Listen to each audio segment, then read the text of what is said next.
Viking, estou aqui na academia, com os alunos, estamos treinando forte. Ó, vou passar esse pé que saiu o quadril por cima, colando bem em cima das costas do ombro dele aqui, vou seguindo o braço esticado até chegar o cotovelo dele.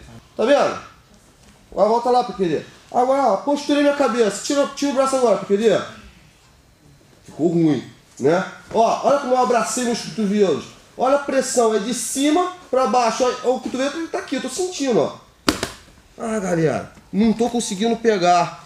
Então vamos fazer um giro aqui, ó. Esse joelho, vou com ele até o chão, ó. Girei. Essa mão de apoio, levanto e a outra vem trazendo o braço junto. Pegou. E aproveitar para agradecer também o Márcio aí, que fornece o melhor rango do Recreio, Estância da Vida, a melhor alimentação saudável e as melhores roupas, as melhores bermudas para o surf, para quem sabe surfar e gosta de entubar. Valeu, Márcio! Uhul.